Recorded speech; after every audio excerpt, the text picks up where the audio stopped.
Y después de compartir la palabra de Darío Chanchito Pérez y de observar este tremendo knockout, esta gran victoria de Alexis Emanuel Rebocio, dejamos los guantes y nos ponemos la gorra y la malla de neopren para charlar junto a Silvina Crosa después de esta proeza tremenda de lo que ha logrado esta emblemática nadadora villaguayense, como me gusta decirle a mí, porque ella no solamente tiene la práctica del deporte, de la natación y de las aguas abiertas, tiene una gran responsabilidad en cuanto al desarrollo de la actividad de la natación, y eso es muy importante, no solamente practicar el deporte, sino que atrás tuyo se encolumnaron una cantidad de nuevos nadadores y nadadoras, y bueno, no tenemos más que palabra de felicitación, aplauso, no nos paramos para aplaudirte porque tenemos que subirnos de vuelta a la silla, lo cual sería inconveniente. Bueno, Silvina, estamos ávidos de conocer lo que fue esta historia en el Río de la Plata. Bueno, muchas gracias primero. Bueno, a ver, todo empezó hace más o menos un año, cuando empecé a ver las publicaciones de que se podía llegar a hacer el cruce por relevos y del río, y bueno, empezamos a averiguar, y bueno, ya después ya nos mandaron las fichas para ir haciendo los testeos. Yo creo que te lo conté a eso, que fuimos haciendo ya en septiembre, en agosto, septiembre, ya empezaron los primeros testeos. Ellos le hicieron un seguimiento a los nadadores de acuerdo a lo que la estadística y lo que han demostrado y las competencias. Se hizo una selección, se hizo todo un testeo en base a los tiempos, o sea, los tiempos que manejábamos de natación en pileta, en base a un currículum, digamos, que tuvimos que mandar de las carreras y las distancias de aguas abiertas, los tiempos de 1 hora, las distancias recorridas en 1 hora de nado de pileta, en 2 horas de nado, en 3 horas de nado continuas, y después toda una serie que ya fue más sobre el último tiempo, sobre octubre, noviembre, diciembre y enero y febrero, donde teníamos que practicar esto de nadar 1 hora, salir afuera 1 hora, entrar 1 hora al agua y así, y después con nadar 1 hora y media, salir 2 horas, nadar 1 hora y media, salir 2 horas. O sea, ese intervalo era para que los relevos se pudieran hacer correctamente, para que el cuerpo esté acostumbrado. Sí, lo que no tuvimos en cuenta es que en esas 2 horas debíamos habernos metido dentro de una coctelera. Claro, o bailar salsa o algo así. No, ni siquiera, era dentro de una coctelera. O sea, en ese que se mueve en los parques de diversiones. El samba. Claro, ahí debería haber sido, exacto. Porque en realidad te descompuso. Los relevos fueron fantásticos. Mientras nos tocaba nadar era bárbaro. El tema era las embarcaciones, que si bien son embarcaciones medianas, no eran chiquititas, eran catamaranes o algunos eran veleros o algunos tipos de lanchas un poco más grandes. El problema era de que el Río de la Plata se mueve mucho, sobre todo el último tramo, que tuvimos un ingreso de corrientes del viento del sudeste, lo cual complica bastante más el Río de la Plata. Pero el problema era ese tiempo que quedábamos y una embarcación que iba siguiendo a un nadador, o sea, no podía ir rápido. Una embarcación va rápido, no nos pasa esto. Claro, entonces, al ir lento queda en la corriente. Exacto, del agua, entonces el Río de la Plata no tiene las olas que tiene el mar, que son grandes, son olas altas, cortitas, entonces viene de acá, de atrás, de adelante. Ese es el movimiento. Bueno. Ahora, imagínate cómo terminamos todo. Hacemos acá un paréntesis. Ustedes se descompusieron, o sea, con vómito en medio de la prueba, alrededor del mediodía, habían largado a las 4 de la mañana. Cerca de las 11 más o menos empezamos, 11 y pico. La que más me descompuse fui yo, de las 4. Acordate que íbamos 3 y una más que iba a hacer unos tramos que nos acompañaba en algunos lugares. Y después una de las chicas fue una de las que mejor la pasó, pero el problema era en el momento que estábamos afuera. En el agua no teníamos ningún problema. Y a vos se te complica también porque en el primer relevo, tipo 5 de la mañana, ya no vas a explicar cómo te caes en la embarcación, te golpeas cuando salís del agua, cuando te sacan del agua, y ¿Y te quebraste una costilla? Sí, yo sentí el ruido cuando caí. Y bueno, nada, fui y me quedé quieta, tomé un antiinflamatorio, puse hielo y ahí me quedé quietita. Me hidraté, me quedé acostada y cuando me tocó el relevo sentí una molestia, pero nada. ¿Cómo se produce la fractura de la costilla flotante el sector izquierdo del cuerpo? En realidad fue intentando entrar, o sea, salir del agua, entrando a la parte de atrás, era un catamarán el nuestro. No teníamos dónde apoyar el pie, entonces entre dos personas me toman de los brazos. Yo soy muy pesada, no me van a levantar tan fácil. Entonces cuando menos mojada. Sí, claro, exacto. Cuando me levantan, me sueltan de golpe y yo caigo con todo el peso arriba de la costilla. Claro, sí. claro. Y ahí inmediatamente vos como médica te diste cuenta que algo había pasado. Sí, me di cuenta. Yo he tenido ya otras fracturas de costilla y ya me di cuenta. Pero como fue una fractura, o sea, la radiografía que hicimos hoy es una fractura sin desplazamiento, no se movió, entonces no me impide nadar. Molesta, por supuesto, cuando uno rota, se agacha, se levanta, pero bueno. Correcto. Rebobinamos un poquito. Nada que no pueda. Rebobinamos. ¿Cuándo viajaste hacia Ensenada y cómo se dio todo lo previo? Bueno, a ver, esto estaba programado para largar desde Colonia. Ajá. Íbamos a ir al Uruguay. Colonia del Sacramento. Sí. El problema es que no autorizaron como puerto seguro, porque Ensenada, el puerto de Ensenada sigue cerrado. Están habilitados nada más que el puerto de Buenos Aires y de Mar del Plata, como corredores seguros. Antes de la pandemia eso estaba abierto. Entonces, ahora lo que pasó es que no lo habilitaron, entonces la única manera que teníamos era embarcamos en la Marina Sur de Berisso a las 10 de la noche, viajamos durante la noche en las embarcaciones en dirección a Colonia. Que ahí tuvieron que dormir en colchonetas. Sí, dormir. Nos recostamos, sí. Claro, porque sí, prácticamente sin dormir. Sí, dormimos poquito. Y bueno, y una vez que estuvimos frente a las costas de Colonia,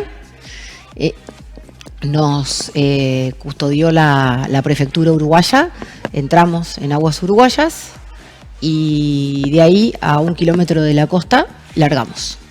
4:15 de la mañana. 4:15 de la mañana. Sí. Te toca salir primero a vos. Sí, ya habíamos pactado que yo salía de noche. Bueno, ahí vimos unas imágenes anteriormente, total oscuridad, solamente algunas estrellitas y la tenue luz. Como dice el tango, como vela de bulín de los kayak, ¿verdad? Sí, en realidad nosotros teníamos la embarcación y teníamos 2 kayaks con nosotros, ¿sí? Muchas gracias. Los kayaks, los kayakistas, unos maestros, las 15 horas arriba del kayak. Sí, al lado de nosotros, no se despegaron un minuto. Y además nos iban marcando muy bien el rumbo, sobre todo en la noche. Yo nadé muy cómoda en la noche.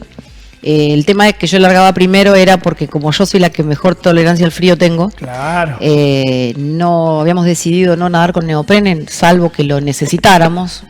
Pero la verdad es que todo el equipo nadó. Esa es la llegada. Esa es la llegada con Soledad Lafico, que es la más joven del equipo, de 38 años.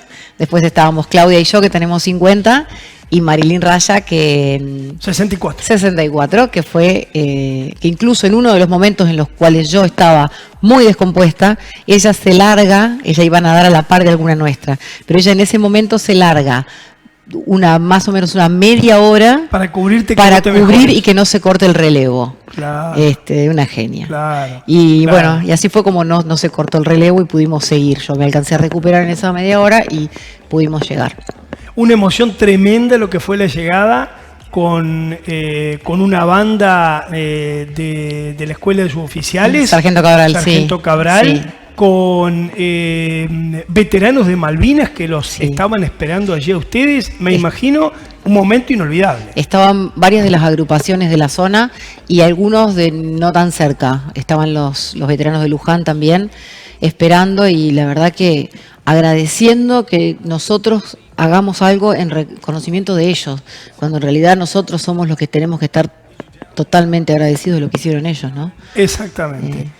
Es muy emocionante, realmente. Yo te contaba que mientras escribía la crónica, indudablemente me emocioné, como me estoy emocionando ahora. No hay por qué ocultarlo.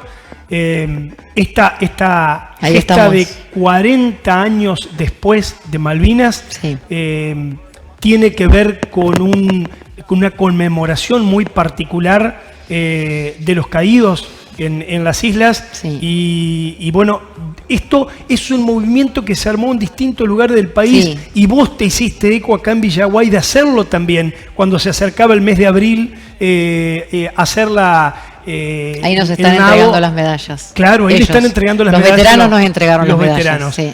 Te decía que ustedes, vos te encargaste de que aquí con las mojarras se reconozca también ese día en particular con una travesía acuática. Todos los 2 de abril nos juntamos en algún lugar del arroyo, lo hacíamos abajo del puente, ahora lo hicimos ya el año pasado en la playita de la Zoila. Hacemos un minuto de silencio. Invitamos a la gente que está habitualmente para que se una a nosotros y después salimos a nadar en homenaje a ellos. Ellos utilizan una frase, la mayoría de los veteranos, las agrupaciones, que siempre dicen que debemos seguir malvinizando. Y creo que sí, que es correcto, que es lo que tenemos que hacer, que es nuestra obligación, seguir malvinizando para que no nos olvidemos nunca de ellos.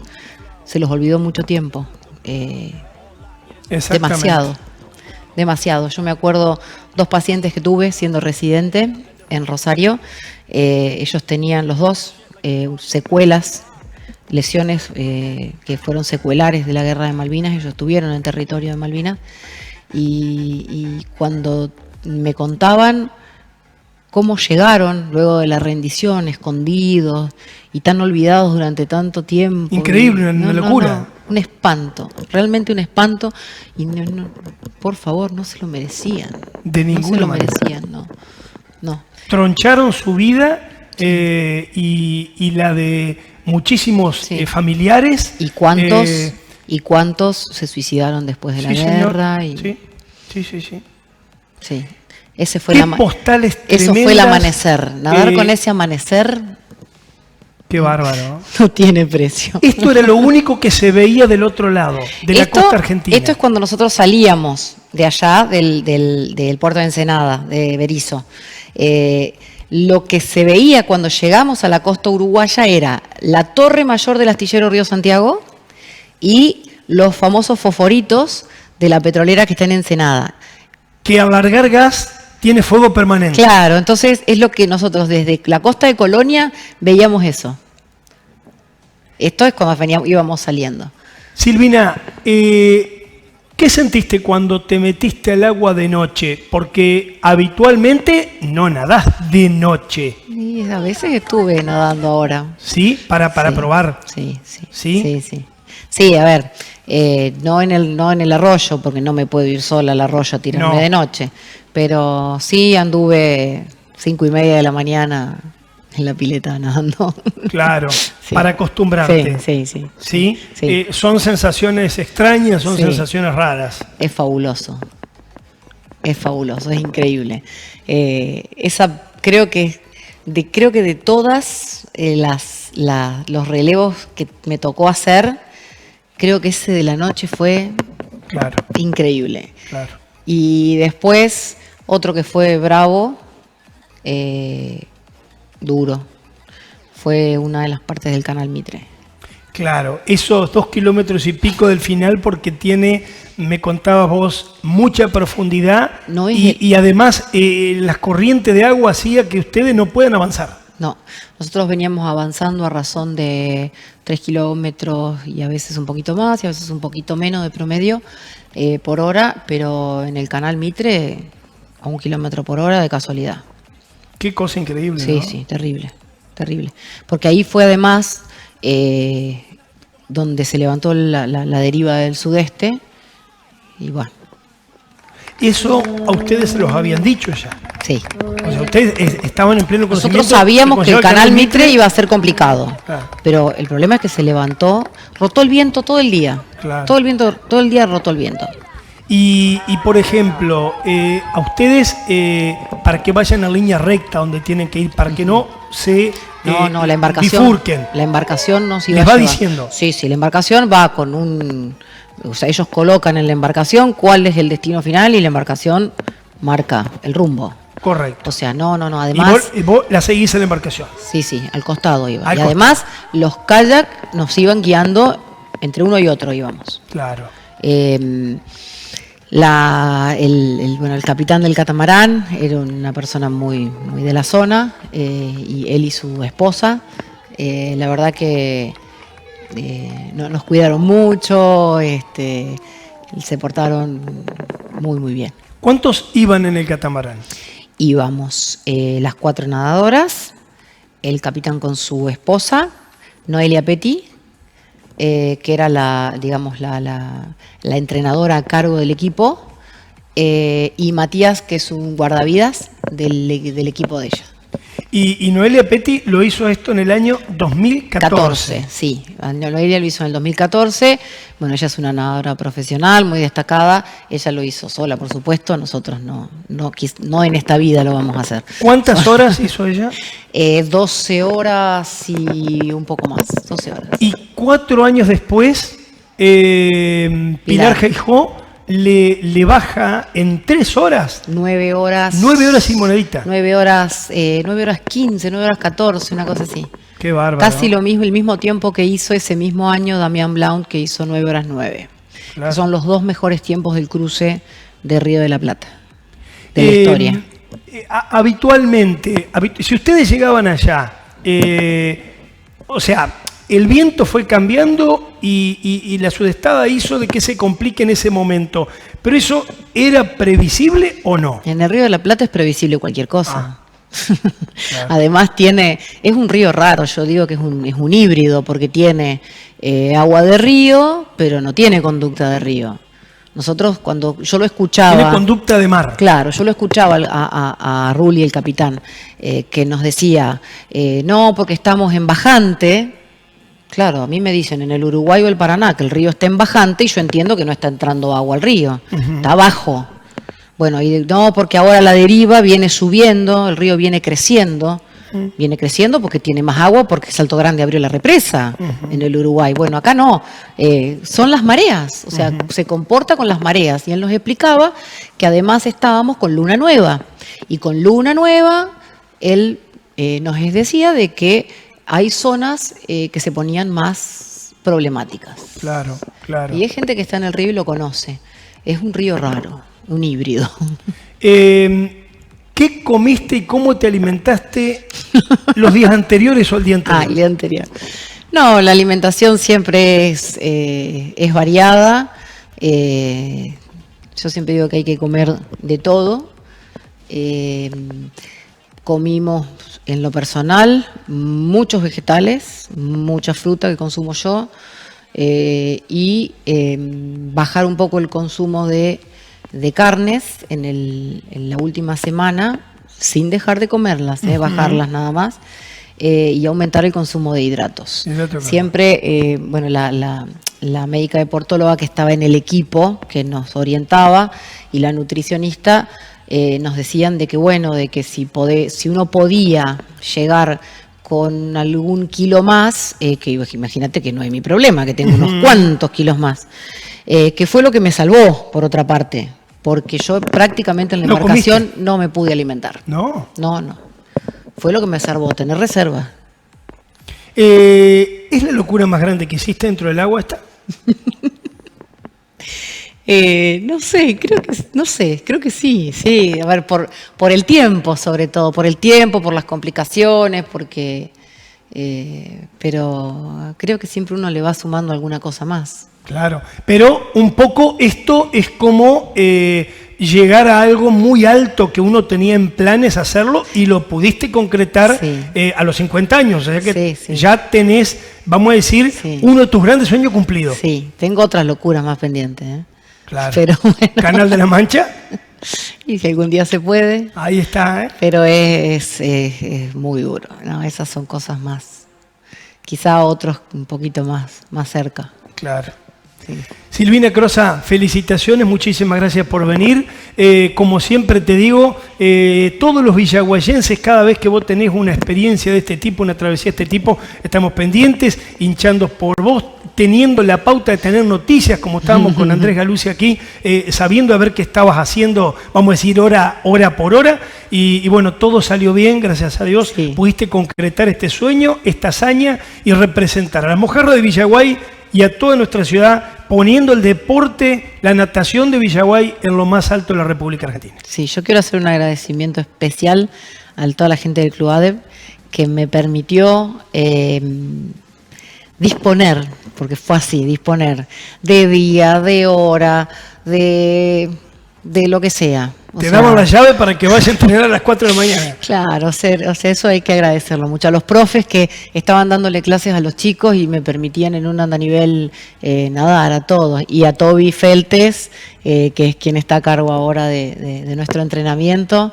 que realmente está haciendo un trabajo fantástico. Qué grande. Fantástico. Bueno, Silvi, nos vemos la próxima. Muchas gracias. Dale con todo.